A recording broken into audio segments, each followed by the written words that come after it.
على النبي يا أيها الذين آمنوا صلوا عليه وسلموا تسليما تعالى عليهم أجمعين. الصلاة والسلام عليك يا سيدي يا رسول الله وعلى آلك وأصحابك يا سيدي يا حبيب الله. الصلاة والسلام عليك يا سيدي يا رسول الله وعلى آلك وأصحابك يا سيدي يا رحمة للعالمين. الصلاة والسلام عليك يا سيدي يا رسول الله وعلى آلك وأصحابك يا سيدي يا خاتم النبيين. حمد و صلاة کے بعد نہایت ہی مخدوم و محترم برادر مکرم میزبان محفل رونے کے بیضم حضرت علامہ قاری ظہیر اقبال صاحب دامت برکاتہم العالیہ، برادر مکرم حضرت علامہ مولانا حافظ محمد عظیم صاحب، سناخوانان مصطفیٰ، سامعین ذی وقار، خواتین و حضرات، میں سب سے پہلے حضرت علامہ قاری ظہیر اقبال صاحب دامت برکاتہم العالیہ کا متشکر و ممنون ہوں کہ اس خوبصورت مجلس کے اندر جو پاکان امت کی یاد میں سجائی گئی ہے، بارگاہ غوثیت میں نذرانہ عقیدت کی نیت سے سجائی گئی ہے، اس بابرکت محفل میں مجھ جیسے گناہگار کو شرکت کی سعادت اور توفیق بخشی، اللہ تعالیٰ آپ سب حضرات کو جزائے خیر عطا فرمائے۔ آپ خوش قسمت لوگ ہیں کہ جنہیں اللہ تعالیٰ کے گھر کو آباد کرنے کی سعادت نصیب ہوئی، خدا کے ذکر، مصطفیٰ کریم کے ذکر کو بیان کرنے اور اس کو سننے کے لیے آپ خالص نیت لے کر یہاں پر آئے ہیں، اور ہمیشہ انسان کی جو نیت ہوتی ہے اس نیت کے مطابق اللہ کی بارگاہ سے اسے جزا دی جاتی ہے۔ یہی بات ہے کہ نبی اکرم نور مجسم جناب سید العالمین محمد الرسول اللہ صلی اللہ تعالیٰ علیہ وآلہ وسلم نے فرمایا کہ نیت المؤمن خیر من عملہ، کہ مومن کی جو نیت ہوتی ہے وہ اس کے عمل سے بہتر ہوتی ہے۔ اس لیے جب بھی مسجد کے اندر آئیں یا کسی بھی محفل میں آئیں یا کسی بھی مجلس کے اندر آئیں، ذکر خدا اور ذکر مصطفیٰ سننے کے لیے آئیں تو اس میں اپنی بخشش کی اور ذکر سننے اور سنانے کی جو سعادت اور برکتیں ہیں ان کے حصول کی نیت کر لیا کریں۔ اللہ رب العالمین ہمیں ایسی مجالس بار بار نصیب فرمائے۔ آج کی چونکہ یہ مجلس بارگاہ غوثیت میں نذرانہ ہے، اولیاء اللہ جو اللہ کے محبوب لوگ ہوتے ہیں ان کا انتخاب رب کی طرف سے ہوتا ہے۔ علماء اور محدثین نے یہ مسئلہ نقل فرمایا ہے کہ جو اللہ کا نبی ہوتا ہے، جس کو رب کریم نبوت عطا فرماتا ہے، اور اللہ کی طرف سے جب اسے حکم ہوتا ہے کہ وہ اعلان نبوت کرے، تو نبی کے لیے اپنی نبوت کا اعلان کرنا یہ ضروری ہوتا ہے۔ کیا ہوتا ہے؟ یہ اعلان کرنا ضروری ہوتا ہے، یہ حکم خدا ہے۔ اور علماء لکھتے ہیں کہ جو اللہ کا ولی ہوتا ہے، ولی کے لیے اپنی ولایت کو چھپانا ضروری ہوتا ہے۔ کیا ہوتا ہے؟ ولی اپنی ولایت کا اعلان خود نہیں کرتا۔ یہ مسئلہ سمجھیں کہ ولی اپنی ولایت کا اعلان خود نہیں کرتا، کیونکہ جو اللہ کا ولی ہوتا ہے یہ انتخاب خدا ہوتا ہے۔ اور اس کا اعلان بھی اللہ کی طرف سے ہوتا ہے، اور رب کریم مختلف ذرائع سے اس کا اعلان کراتا ہے۔ اس کی میں چند مثالیں آپ کی خدمت میں پیش کروں گا تو آپ کو مسئلہ سمجھ میں آئے گا کہ اللہ کے ولی کا مقام، مرتبہ، عزت اور رفعت خدا کے نزدیک، مصطفیٰ کے نزدیک اور کائنات کے نزدیک کیا ہوتا ہے۔ امام بخاری نے صحیح بخاری کے اندر نقل فرمایا ہے کہ جب اللہ کا کوئی ولی اللہ کا قرب حاصل کر لیتا ہے، سلوک کی منازل طے کر لیتا ہے اور اپنے آپ کو رضائے ربی پر قربان کر دیتا ہے، اپنے مشن کو اللہ کی رضا کے لیے قربان کر دیتا ہے، جب وہ قرب خدا حاصل کر لیتا ہے تو اللہ کی طرف سے اس کا اعلان اس طرح کیا جاتا ہے کہ رب کریم حضرت جبریل کو بلاتا ہے اور جبریل سے فرماتا ہے کہ اے جبریل، تیرا رب فلاں بن فلاں سے محبت کرتا ہے، تو بھی اس سے محبت کر اور میرے اس بندے کی محبت کا، میرے اس بندے کے مقام کا، میرے اس بندے کے مرتبے کا اور میرے اس بندے کی عظمت کا اعلان آسمانوں میں کر دے۔ نبی پاک صلی اللہ تعالیٰ علیہ وآلہ وسلم نے فرمایا کہ جبریل علیہ السلام جب آسمانوں پر اعلان کرتے ہیں کہ فلاں شخص اللہ کا محبوب ہے اور اللہ اس سے محبت کرتا ہے، تو حضور فرماتے ہیں کہ ساتوں آسمانوں کی مخلوق، چاہے وہ فرشتے ہوں، چاہے وہ حور و غلمان ہوں، چاہے وہ آسمانوں اور جنتوں کی مخلوق ہو، ہر ایک اللہ کے اس ولی کو پہچانتے ہیں اور اس سے محبت کرتے ہیں۔ پھر سرکار نے فرمایا کہ اس کی محبت کو جب جبریل زمین والوں کے لیے اللہ کی طرف سے حکم ہوتا ہے تو پھر زمین پر جب اس کا اعلان کرتا، جبریل کی طرف سے اعلان ہوتا ہے تو فرمایا پھر روئے زمین کے اوپر شجر و حجر بھی پہچانتے ہیں کہ یہ خدا کا ولی ہے، بحر و بر بھی پہچانتے ہیں کہ یہ خدا کا ولی ہے، فلک و آسمان بھی پہچانتے ہیں کہ یہ خدا کا ولی ہے، ساتوں زمینیں بھی پہچانتی ہیں کہ یہ خدا کا ولی ہے، ساتوں آسمان بھی پہچانتے ہیں کہ یہ خدا کا ولی ہے۔ اور بعض اوقات اللہ تعالیٰ اپنے کسی ولی کا اعلان کسی ولی کے ذریعے کراتے ہیں، اس کی بھی چند مثالیں آپ کی خدمت میں پیش کروں گا۔ اور بعض اوقات رب کریم جس کو ولایت کے منصب پر فائز کرتا ہے، اللہ یہ چاہتا ہے کہ میرے اس بندے کو جس نے میرا اتنا قرب حاصل کیا ہے کہ اس نے اپنے رب کو راضی کیا ہے، تو رب چاہتا ہے کہ میں اپنے اس بندے کو دکھاؤں کہ وہ خود دیکھے کہ خدا نے اس کو کیا مقام عطا کیا۔ اس کی بھی چند مثالیں آپ کی خدمت میں پیش کروں گا تاکہ آپ کو مسئلہ سمجھ میں آ جائے کہ منصب ولایت، مقام ولایت اور عظمت ولایت اور رفعت ولایت کیا ہے۔ مثلا محبوب سبحانی، قطب ربانی، شہباز لامکانی، الشیخ عبد القادر الجیلانی المعروف حضور غوث العظم رضی اللہ تعالیٰ عنہ کو اللہ تعالیٰ نے ولایت کی یہ ساری قسمیں عطا فرمائیں۔ اللہ کی طرف سے بھی آپ کی ولایت کا اعلان کیا گیا، مصطفیٰ کریم کی طرف سے بھی آپ کی ولایت کا اعلان کیا گیا، مولا کائنات کی طرف سے بھی آپ کی ولایت کا اعلان کیا گیا، کائنات کے تمام اولیاء نے آپ کی ولایت کا اعلان کیا، اور خود محبوب سبحانی قطب ربانی کو جو رب کریم نے ولایت کے مقام اور مرتبے دکھائے اور جن کا انہوں نے مشاہدہ کیا ان کو خود بیان کیا۔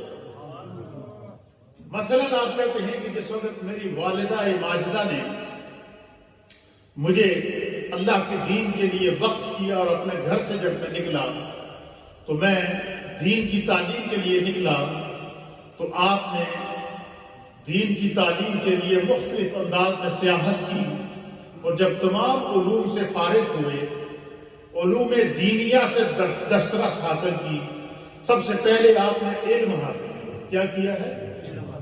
حضرت غوث اعظم نے اپنی غوثیت کا اعلان کرنے سے پہلے، غوثیت اور اپنی شان ولایت کا اعلان کرنے سے پہلے سب سے پہلے کیا کیا؟ علم حاصل کیا، اور فرماتے ہیں اپنے دروس کے اندر آپ نے اس بات کو نقل فرمایا کہ جب میں تمام دنیاوی علوم سے فارغ ہو گیا تو ایک دن میرے دل میں خیال آیا کہ میں تمام علوم سے فارغ ہو گیا، اب مجھے کیا کرنا چاہیے؟ تو میرے نفس نے مجھے اس طرف متوجہ کیا کہ عبد القادر جتنا علم تم نے پڑھا ہے پہلے اس پر خود عمل کر اور پھر دوسروں کو تبلیغ کر. یہ حضرت شیخ عبد القادر جیلانی حضور غوث اعظم رضی اللہ تعالیٰ عنہ فرماتے ہیں یہ میرے نفس نے مجھے ملامت کیا تو پھر آپ فارغ ہونے کے بعد دینی علوم کی تعلیم حاصل کرنے کے بعد پھر آپ نے جنگلوں ویرانوں کی سیاحت کی اور پھر آپ جو ہے وہ تنہائیوں کے اندر چلے گئے، خلوتوں کے اندر چلے گئے، پہاڑوں کے اندر چلے گئے، دریاؤں کے کنارے چلے گئے، سمندروں کے کنارے چلے گئے، پوری کائنات کی سیاحت کی. اور یہ کوئی ایک عرصہ نہیں، 2 عرصہ نہیں، 2 سال نہیں، 3 سال نہیں، یہ کوئی تقریباً 18 سے 25 سال مختلف روایات مختلفہ آپ نے جو ہے وہ تنہائی کے اندر سفر کیا، سیاحت کی، اور آپ اللہ تعالیٰ کے ذکر کے اندر. اور یہ دل میں خیال ہے کہ میں ایسے ایسے مقامات میں جا کر اپنے رب کو یاد کروں جہاں سے یا تو مجھے میرا رب دیکھتا رہے یا میں جب مجھے معلوم ہو یا میرے رب کو معلوم ہو، تاکہ میرے اس مجاہدے کے اندر میری اس جو ہے وہ اس سائی کے اندر کسی بھی قسم کا کوئی جو ہے وہ دکھاوا نہ آ سکے، کوئی جلوہ کو کوئی ایسی بات نہ آ سکے. تو آپ نے پھر جو ہے وہ راستے میں اتنی سیاحت کی. ایک وقت ایسا آیا کہ آپ فرماتے ہیں کہ میں جو ہے میرے پاس کھانے کے لیے کچھ نہیں ہوتا تھا تو میں کیا کرتا تھا، میں درختوں کے پتے اور خشک گھاس کھا کر جو ہے وہ میں اللہ کے ذکر کے اندر محو رہتا تھا. پھر ایک وقت ایسا آیا کہ اللہ تعالیٰ نے آپ کو جو ہے وہ آپ کہتے ہیں کہ میں جو ہے وہ بالکل جسم سے جان ختم ہو گئی تو حضرت خضر علیہ السلام کا گزر ہوا، پھر ان سے ملاقات ہوئی. پھر ایک دفعہ جو ہے وہ کہتے ہیں کہ میرا جسم بالکل نحیف ہو گیا، اور پھر اس وقت آپ کو محی الدین کا لقب عطا کیا گیا. پھر آپ بعض کے لیے جب تشریف لائے تو آپ فرماتے ہیں کہ میں جب بغداد میں پہنچا تو مجھے بغداد میں کوئی بھی نہیں جانتا تھا، لیکن چونکہ جب اپنے رب کو راضی کر لیا اور اللہ کی طرف سے اعلان ولایت ہو چکا تھا تو پورا بغداد سرکار غوث اعظم کے استقبال کے لیے پہنچا. آپ فرماتے ہیں کہ پھر عالم بیداری کے اندر میرے مصطفیٰ نے مجھے اپنے زیارت سے شاد کام کیا. عالم بیداری میں اپنا دیدار عطا فرمایا کہ عبد القادر میں مصطفیٰ چاہتا ہوں کہ تو آج لوگوں سے خطاب کرے، لوگوں کو واعظ سنائے. تو آپ فرماتے میں نے عرض کیا کہ یا نبی اللہ میں تو اجمی ہوں، یہاں تو بڑے بڑے فصحائے عرب موجود ہیں. تو کہتے ہیں کہ سرکار دو عالم صلی اللہ علیہ وسلم نے اپنا لعاب مبارک 7 مرتبہ میرے منہ کے اندر ڈالا، اور یہ سارا منظر کیا تھا؟ اور میں عالم بیداری کے اندر تھا. عالم بیداری کے اندر فرمایا میرے رب نے مجھے کیا کیا؟ اپنے جلوے سے اپنے محبوب نے جو اللہ کے محبوب نے مجھے جلوے سے نوازا. پھر فرماتے ہیں کہ پھر مولا کائنات نے مجھے جو ہے وہ عالم بیداری میں اپنا دیدار کرایا. پھر اس کے بعد واعظ شروع کیا، اور اس واعظ کے اندر کیا تاثیر تھی، اللہ اکبر. کہ آج تو ہم یہ ایک سینٹر ہے، خوبصورت مسجد ہے، اللہ اکبر. اس مسجد کے اندر ہماری کوشش ہوتی ہے کہ دور تک آواز جائے، اور ہم طرح طرح کے ساؤنڈ سسٹم لگاتے ہیں. لیکن سرکار غوث اعظم رضی اللہ تعالیٰ عنہ کہتے ہیں کہ جب سرکار کی بارگاہ سے اجازت ملی اور میں جب واعظ کے لیے آیا تو بغداد کی مسجد بھر گئی، بغداد کی مسجد کا صحن بھر گیا. پھر آپ فرماتے ہیں کہ پھر وہ مجمع بغداد کے صحراؤں کے اندر چلا گیا، بغداد کے جو وہ بڑے بڑے میدانوں کے اندر چلا گیا. اور پھر وہ 1 نہیں 2 نہیں 1000 نہیں 2000 نہیں، بعض روایات کے مطابق 40,000 کا اجتماع، بعض روایات کے مطابق 70,000 کا اجتماع ہوتا تھا. علماء اور محدثین نے لکھا کہ جو شخص وہ سرکار غوث اعظم کے سامنے بیٹھا ہوتا تھا اس کے کان میں بھی وہی آواز جاتی تھی، جو 40,000 گز دور بیٹھا تھا اس کے کان میں بھی وہی آواز جاتی تھی. درمیان میں کوئی ساؤنڈ سسٹم نہیں ہوتا تھا، کوئی سوشل میڈیا سسٹم نہیں تھا. ہم اگر کوئی پروگرام کرتے ہیں تو ہم اشتہارات چلاتے ہیں، ہم ٹی ویوں پہ اعلان کرتے ہیں، ہم سوشل میڈیا پہ اعلان کرتے ہیں فلاں مسجد کے اندر پروگرام ہے، فلاں جگہ اجتماع ہے. لیکن سرکار غوث اعظم کا جب اعلان ہوتا تھا کہ آپ نے فلاں جگہ واعظ فرمانا ہے تو اس واعظ کے لیے 1 نہیں 2 نہیں 40,000 کا اجتماع ہوتا تھا. علماء محدثین نے لکھا کہ اس کی کیا وجہ ہے. میرے استاد محترم محدث اعظم سعید ملت حضرت علامہ غلام رسول صاحب سعیدی رحمۃ اللہ تعالی علیہ، اللہ تعالیٰ ان کی قبر پر کروڑوں رحمتیں نازل فرمائے. جس طرف بھی قلم اٹھایا تو آپ نے جو ہے وہ علم اور عرفان کے موتیوں کے دریا بہایا. آپ فرماتے ہیں کہ اس کی کیا وجہ ہے. یہ کیسے ممکن ہے کہ جو بندہ سرکار غوث اعظم کے سامنے بیٹھا ہو، 2-3 فٹ یا 2-3 گز کے فاصلے پر بیٹھا ہو، اس کے کان میں بھی وہی آواز جا رہی تھی، اور جو بندہ 40,000 گز دور بیٹھا تھا اس کے کان میں بھی وہی آواز جا رہی تھی. نہ بیچ میں کوئی ساؤنڈ سسٹم تھا. اس کی کیا وجہ تھی؟ تو اس کی آپ وجہ لکھتے ہیں کہ نبی اکرم صلی اللہ تعالیٰ علیہ وآلہ وسلم کی حدیث ہے کہ حضور نبی علیہ السلام نے فرمایا کہ اللہ کا ولی جب نوافل کے ذریعے، عبادات کے ذریعے اور اخلاص کے ذریعے اللہ رب العالمین کا قرب حاصل کرتا ہے تو پھر اس کا بولنا خدا کا بولنا، اس کا پکڑنا خدا کا پکڑنا، اس کا دیکھنا خدا کا دیکھنا، اس کا چلنا خدا کا چلنا. اس حدیث کو بیان کرنے کے بعد پھر آپ لکھتے ہیں کہ اس کی وجہ کیا تھی. کہتے ہیں کہ اس حدیث کا اگر مصداق دیکھنا ہے تو وہ سرکار غوث اعظم محبوب سبحانی قطب ربانی شہباز لامکانی جناب شیخ عبد القادر الجیلانی المعروف حضور غوث الاعظم رضی اللہ تعالیٰ. کیا فرمایا کہ اللہ ان کا چونکہ وہ اللہ کی رضا کے علاوہ کوئی کام ہی نہیں تھا. ان کا بولنا بھی خدا کے لیے تھا، دیکھنا بھی خدا کے لیے تھا، اپنے آپ کو اپنے رب کے لیے وقف کر دیا تھا. تو فرمایا کہ اللہ تعالیٰ نے ان کی بات کو، ان کے قول کو اپنے قول کن کی برکات سے نوازا. قول کن کی برکات سے نوازا تھا، قول کن کی صفات سے نوازا تھا.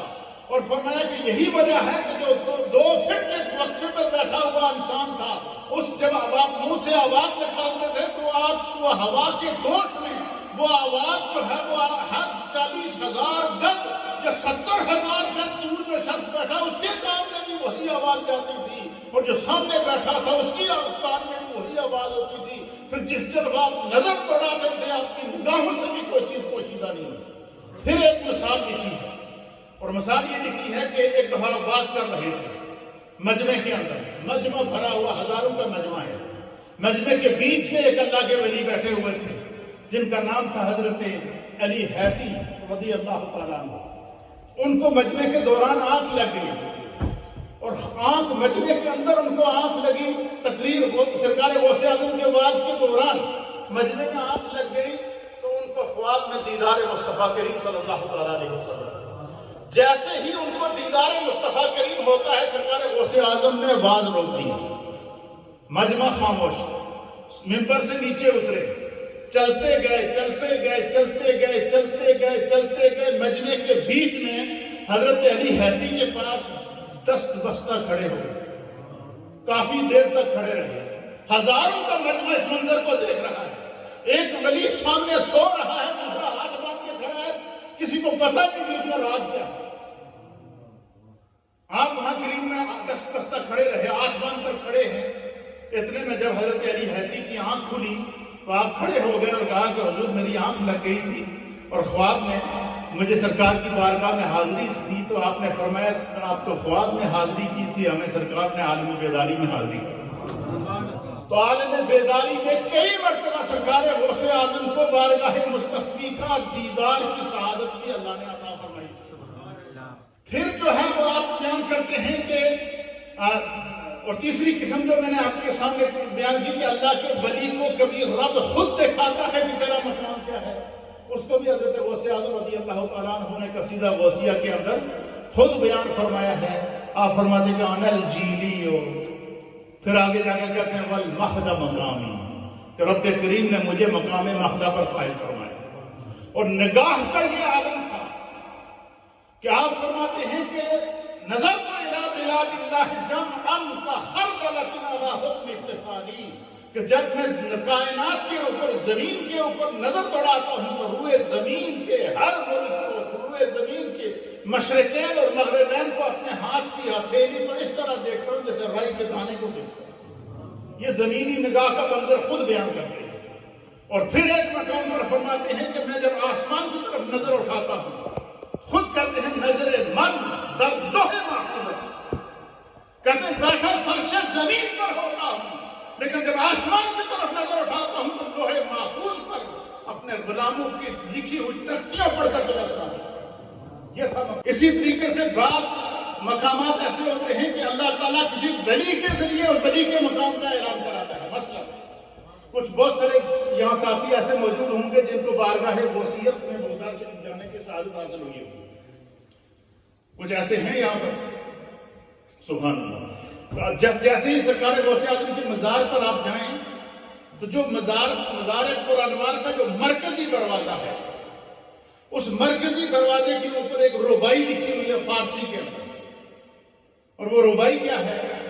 وہ ربائی ہے کہ درود پاک پڑھیں۔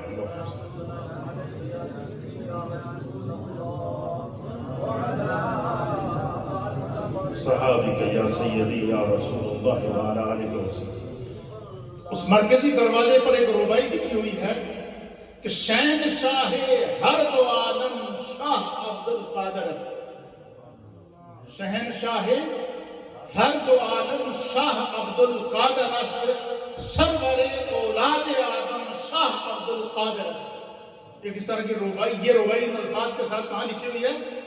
سرکار غوث اعظم رضی اللہ تعالیٰ عنہ کے مزار پرانوار کا جو مرکزی دروازہ، اس کے اوپر یہ ربائی لکھی ہوئی ہے۔ اور یہ ربائی کس کی ہے؟ یہ حضرت شاہ نقشبند رحمۃ اللہ تعالیٰ علیہ کی۔ یہ حضرت شاہ نقشبند رضی اللہ تعالیٰ عنہ جب بارگاہ وصیت میں حاضر ہوئے تو اللہ تعالیٰ ایک ولی کی بارگاہ میں جا رہا ہے۔ حضرت شاہ نقشبند کو نقشبند اس لیے کہتے تھے کہ جس پر نگاہ ڈالتے تھے اس کے دل پر نقش اللہ نقش ہو جایا، اس لیے آپ کو نقشبند کہتے ہیں۔ تو حضرت شاہ نقشبند جب بارگاہ وصیت میں حاضر ہوئے تو اللہ تعالیٰ نے حضرت غوث اعظم رضی اللہ تعالیٰ عنہ کا جب مقام، مرتبہ، عظمت اور رفت حضرت شاہ نقشبند کو دکھائی۔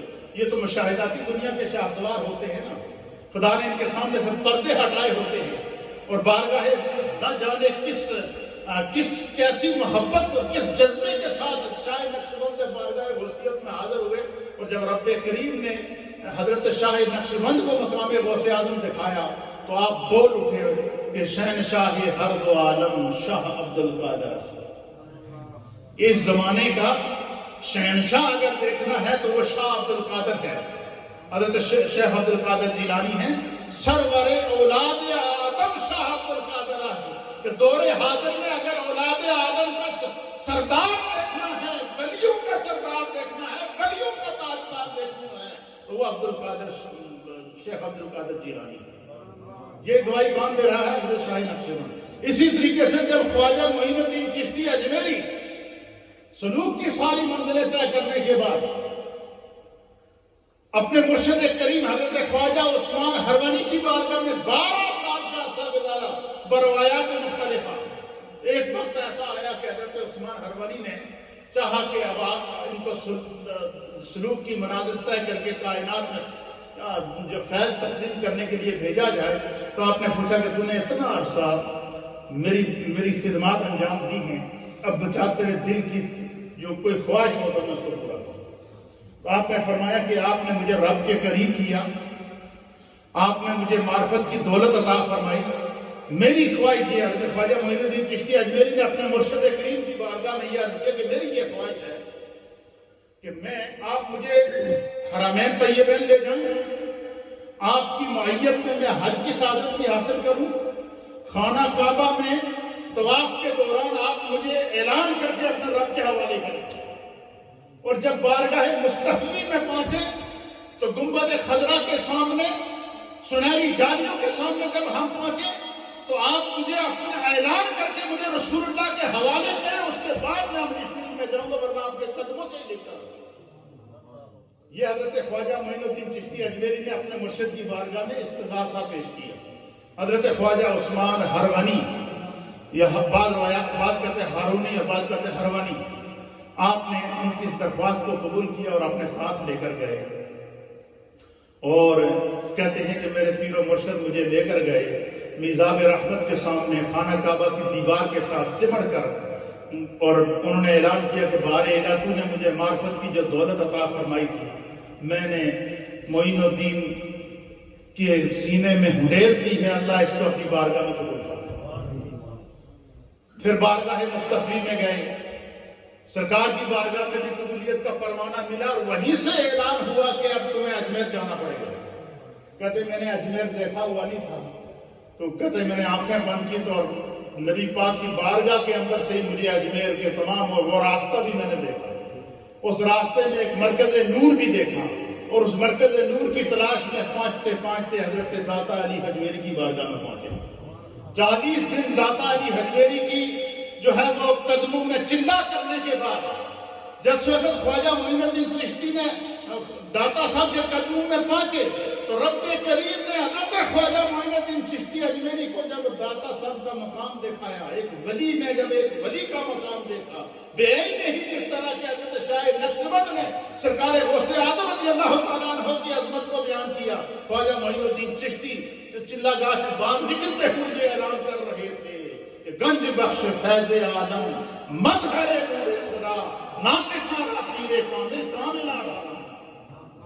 یہ ایک ولی کا مقام، ولی کو اللہ نے دکھایا، اور ولی کا وہ آج بھی آپ داتا صاحب کے بارگاہ میں جائیں تو سب سے پہلے ان کے مزار کے اوپر جو اشعار جو ربائی نظر آتی ہے وہ خواجہ معین الدین چشتی اجمیری کی، کیونکہ یہ بارگاہ ربانی کے اندر مقبولیت کی دلیلیں ہیں۔ تو یہ اولیاء اللہ کی صحبت، اولیاء اللہ کا فیضان اور اولیاء کاملین کی یہ مقام اور یہ مرتبہ ہے۔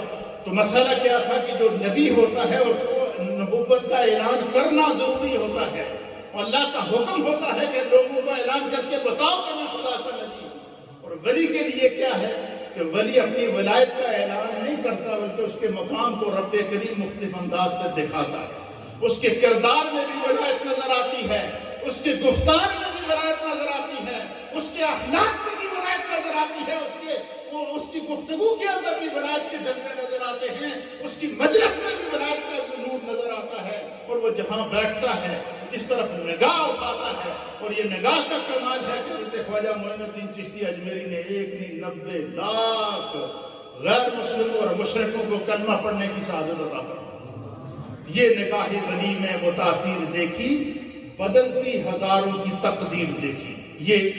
یہ علماء اور محدثین نے لکھا ہے۔ تو ہمارے استاد محترم نے کیا لکھا؟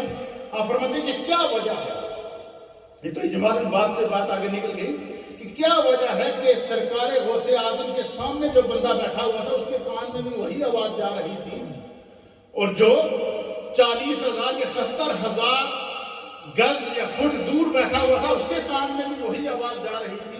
فرمایا کہ چونکہ آپ کا ہر عمل خدا کی رضا کے لیے تھا، تو آپ کو اللہ تعالیٰ نے جو اپنے قول کن کی برکات عطا فرمائی تھی، تو آپ جب بولتے تھے تو پھر ہر کائنات کی جہاں جہاں جس طرف آپ نظر کرتے تھے، جس طرح کہتے ہیں کہ مشرق اور مغرب میری نظروں کے سامنے ہیں، جس طرح کہتے ہیں کہ میں زمینوں اور آسمانوں کو اپنے سامنے دیکھتا ہوں، جس طرح کہتے ہیں کہ نظر من در لوح محفوظ است، اسی طریقے سے فرمایا غوث اعظم کی آواز اس مجمع میں موجود ہر شخص کے کان تک پہنچتی تھی، کیونکہ ان کا بولنا خدا کا بولنا تھا، ان کا پکڑنا خدا کا پکڑنا تھا، کیونکہ وہ خدا کے ولی تھے۔ تو آپ فرماتے ہیں کہ اگر یہ اس حدیث کا مصداق اس دور میں سمجھنا ہو تو وہ فرماتے ہیں کہ وہ سرکار غوث اعظم رضی اللہ تعالیٰ عنہ کی کہ اس عمل کو دیکھنے کے 70,000 کا اجتماع ہے یا 40,000 کا اجتماع ہے، اور ہر ایک کے کان میں وہ آواز جا رہی ہے، برابر جا رہی ہے، اور کوئی ساؤنڈ سسٹم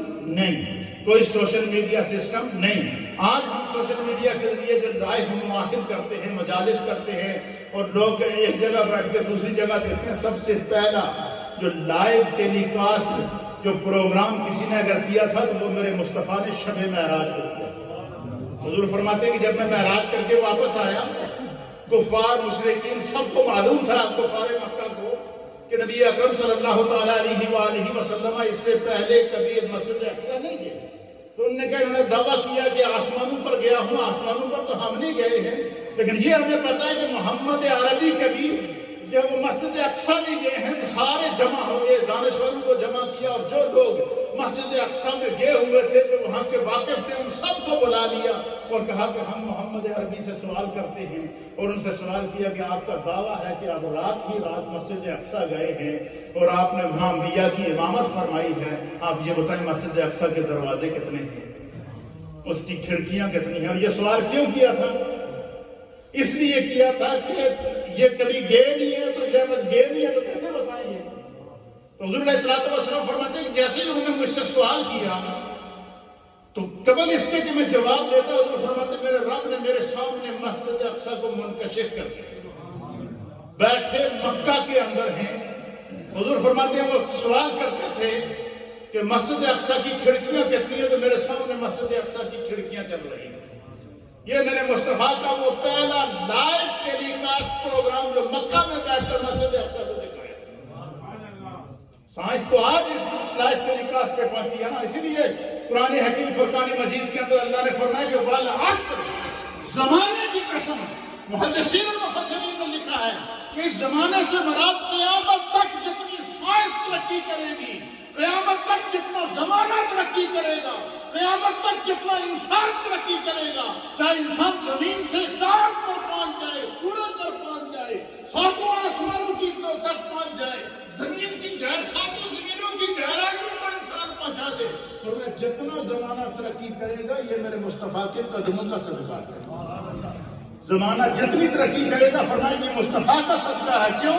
اللہ نے قیامت تک کے لیے زمانہ مصطفیٰ کی قسم کھائی ہے، قیامت تک۔ اسی لیے حضور نبینا علیہ السلام نے فرمایا کہ میرے بعد کوئی نبی نہیں ہے، میں خاتم النبیین، انا خاتم النبیین۔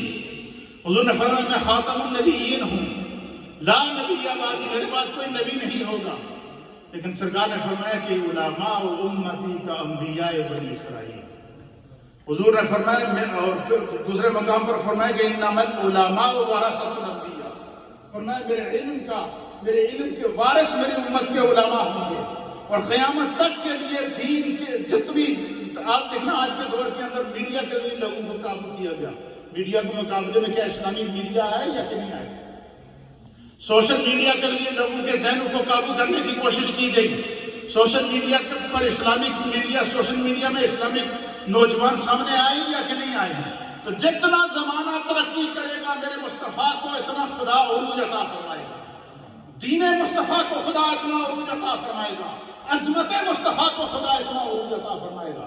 یہ تو نبی پاک صلی اللہ تعالیٰ علیہ وسلم اور پاکان امت صحابہ اکرام اور اہل بیت اطہار کی یہ صدقہ ہے کہ اللہ تعالیٰ ہمیں جو ہے وہ مختلف جو ہے وہ عظمتیں، رفعتیں، سہولتیں عطا فرما رہا ہے۔ زمانہ جتنی ترقی کر رہا ہے انسان اتنا آگے بڑھ رہا ہے، اتنا آگے بڑھ رہا ہے۔ اس لیے علماء اور محدثین نے لکھا کہ زمانہ جتنی ترقی کرے اتنا مومن کا ایمان مضبوط ہونا چاہیے، اتنا ہمارا عقیدہ مضبوط ہونا چاہیے، اتنا ہمارا اعتقاد مضبوط ہونا چاہیے۔ اس لیے جو ہے وہ اپنی اور اپنی اولادوں کی حفاظت کرنا یہ بڑا ضروری ہے۔ اللہ کے حبیب علیہ السلام نے فرمایا کہ مشکات شریف کے اندر حدیث پاک ہے، نبی علیہ السلام نے فرمایا کہ کل مولود یولد الا علی الفطرہ۔ حضور نے فرمایا کہ ہر پیدا ہونے والا بچہ چاہے وہ کسی کافر کے گھر میں ہی کیوں پیدا کیوں نہ ہوا، چاہے وہ کسی ہندو کے گھر میں ہی پیدا کیوں نہ ہوا، چاہے وہ کسی سکھ کے گھر میں ہی پیدا کیوں نہ ہوا ہو، چاہے وہ کسی یہودی یا نصرانی یا مجوسی کے گھر میں ہی پیدا کیوں نہ ہوا ہو، فرمایا کل مولود یولد الا علی الفطرہ، ہر پیدا ہونے والا بچہ جب وہ پیدا ہوتا ہے تو وہ فطرت اسلام پر پیدا ہوتا ہے، پیدا ہوتے ہوئے اس کا مذہب اسلام ہوتا ہے۔ کیا ہوتا ہے؟ مثلا ہم میں سے کسی کے گھر جو مسلمان ہیں ان میں سے کسی کے گھر کوئی بچہ پیدا ہو، جب تک وہ بچہ شعور کو نہیں پہنچے گا آپ اس سے پوچھیں گے تیرا دین کیا ہے وہ نہیں بتائے گا، تو پوچھیں گے تیرا مذہب کیا ہے وہ نہیں بتائے گا، وہ تو بول ہی نہیں سکتا۔ اب 2 مہینے کے بچے سے آپ پوچھیں، 1 مہینے کے بچے سے آپ پوچھیں تیرا مذہب کیا ہے وہ بتائے گا؟ نہیں بتائے گا۔ 2 مہینے کے بچے سے پوچھیں، 6 مہینے کے بچے سے پوچھیں وہ نہیں بتائے گا۔ کیوں؟ ابھی شعور کو نہیں پہنچا۔ تو سرکار نے فرمایا کہ جو اس کی بیسک پیدائش ہے وہ فطرت اسلام پر ہے، اور جب وہ بچہ شعور کو پہنچتا ہے، اس کے اندر سوچنے اور سمجھنے کی صلاحیت پیدا ہوتی ہے، تو پھر کیا ہوتا ہے؟ ووالدیہ یحبدانہ وینصرانہ ویمجدانہ۔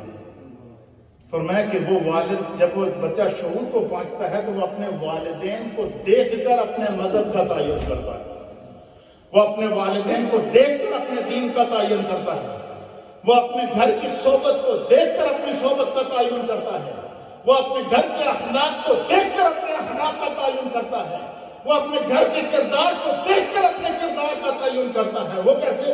ووالدیہ، اگر اس کے والدین یحبدانہ یہودی ہوں گے تو ان کو دیکھ کر یہودی بنا ہے، جب پیدا ہوا تھا تو یہودی نہیں تھا۔ وینصرانہ، اور اگر اس کے والدین نصرانی ہوں گے تو ان کو دیکھ کر نصرانی بنا ہے، جب پیدا ہوا تو نصرانی نہیں تھا۔ ویمجدانہ، اور اس کے والدین اگر مجوسی ہوں گے تو ان کو دیکھ کر مجوسی بنا۔ مجوسی کہتے ہیں جو لوگ آگ کی پوجا کرتے ہیں ان کو۔ فرمایا کہ اگر وہ مجوسی بنا ہے تو وہ والدین کو دیکھ کر بنا ہے، وہ جب پیدا ہوا تھا تو وہ مجوسی نہیں تھا۔ اس لیے حضور علیہ السلام نے فرمایا کہ اپنے گھروں کے اندر ایسا ماحول پیدا کریں کہ جب بچہ شعور کو پہنچے تو اسے پتہ چلے کہ میرا مذہب اسلام ہے، قرآن سے میرا تعلق ہے، دین کی میں نے تعلیم حاصل کرنی ہے، اسلام کی اور دین کی تعلیمات کیا ہیں۔ تو فرمایا کہ اپنی اولادوں کی تربیت کرنا انتہائی ضروری ہے۔ یہ کہے کہ قول مصطفیٰ، فعل مصطفیٰ کیا ہے وہ دیکھیں۔ حسنین کریمین،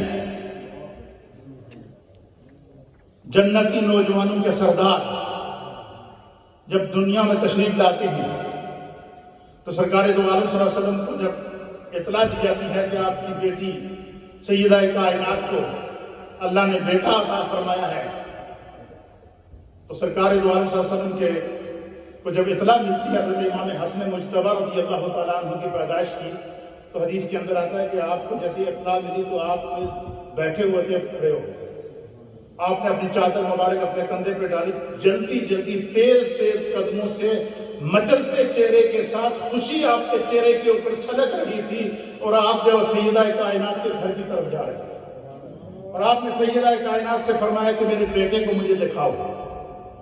حضرت امام علی مقام امام حسن مجتبی کو ایک سفید کپڑے میں لپیٹ کر میرے مصطفیٰ کریم کی بارگاہ میں لایا گیا۔ حضور علیہ السلام نے اس طرح دونوں ہاتھوں سے اٹھایا، اور پہلی نظر جب امام حسن مجتبی کے چہرے پر پڑی تو جو سب سے پہلا رد عمل، جو سب سے پہلا ایکشن میرے مصطفیٰ کا تھا وہ کیا تھا؟ حضور علیہ السلام نے اپنے لب قدس کے ہونٹوں سے حضرت امام حسن مجتبی کی پیشانی پر بوسہ دیا۔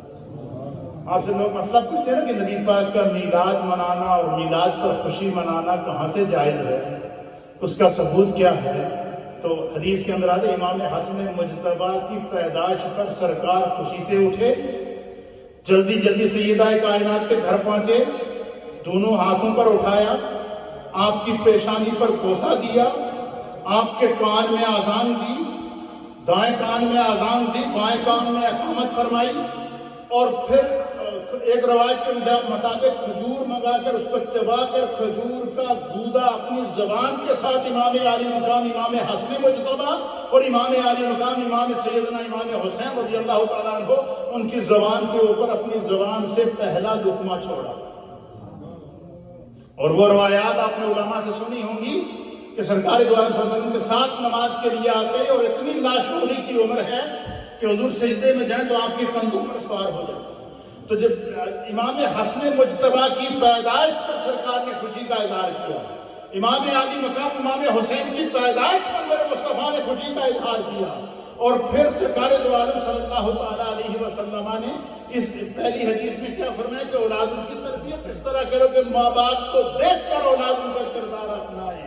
اور امام علی مقام امام حسین اور امام حسن مجتبی کو 7 سال اور تقریباً 8 سال اور 7 سال اتنا عرصہ اپنی تربیت کے اندر رکھا، اور پھر کائنات کے لیے جب امام علی مقام امام حسین رضی اللہ تعالیٰ عنہ نے نبی پاک کے دین کو بچانے کے لیے خاندان قربان کرنے کے بعد اپنے آپ کو جب پیش کیا تو قیامت تک کے لیے دین مصطفیٰ بچا، قیامت تک کے لیے مومن کی غیرت بچی، قیامت تک کے لیے دین مصطفیٰ کی حفاظت اور عقیدہ کے اوپر اور اسلام کے اوپر قائم رہنے کا جذبہ حسین امام علی مقام نے کربلا میں کر کے دکھائے یا کہ نہیں دکھائے؟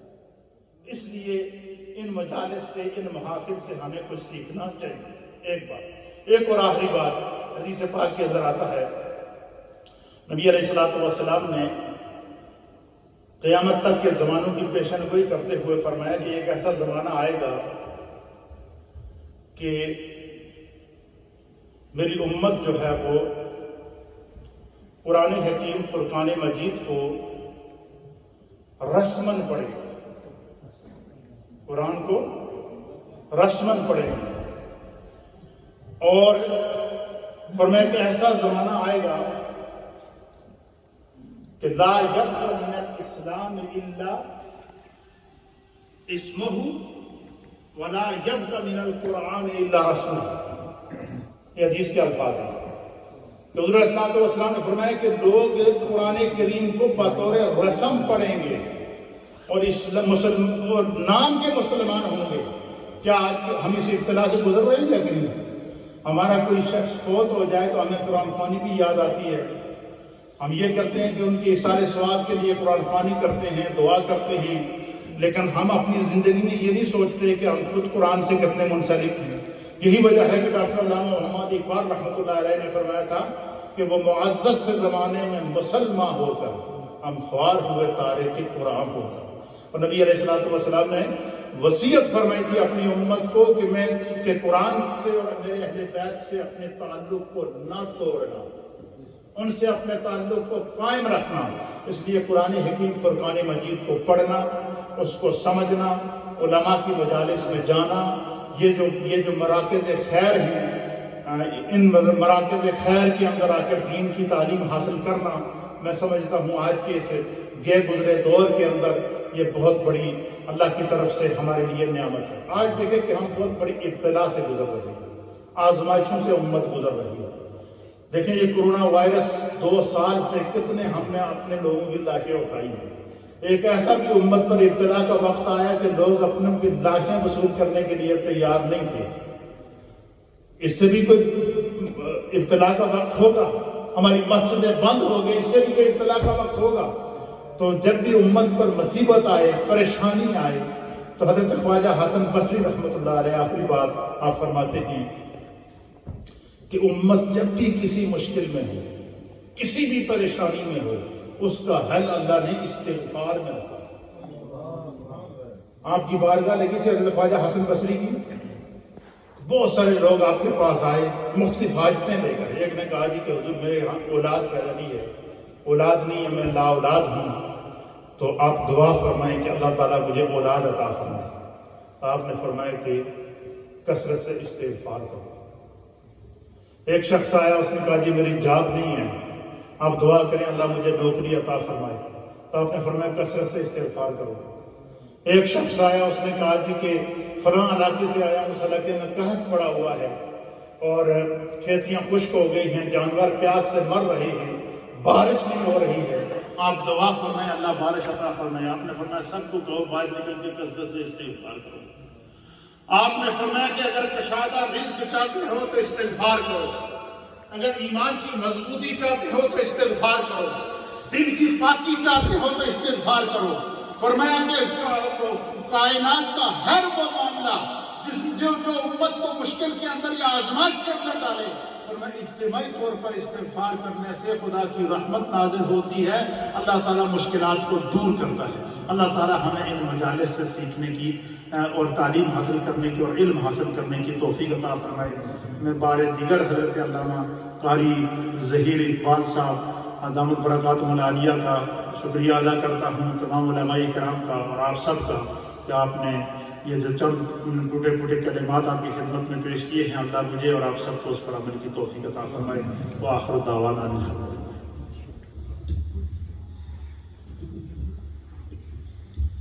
ماشاءاللہ، جزاک اللہ، احسن الجزا۔ اللہ تعالیٰ حضرت کو خضری عمر عطا فرمائے۔ نہایت ہی حسین بیان تھا۔ یہ باتیں ہمیں دل کی تختی پہ لکھنی چاہیے اور اس پر عمل کرنے کی کوشش کرنی چاہیے۔ جب بھی کسی مجلس میں جائیں، میں اکثر کہا کرتا ہوں، میں جمعے کے جو ہے گزارشات میں بھی یہ بات کہا کرتا ہوں کہ یہ نیت لے کے آیا کرو کہ کچھ سیکھنے، جب گھر سے چلو گے تو میں دین سیکھنے جا رہا ہوں،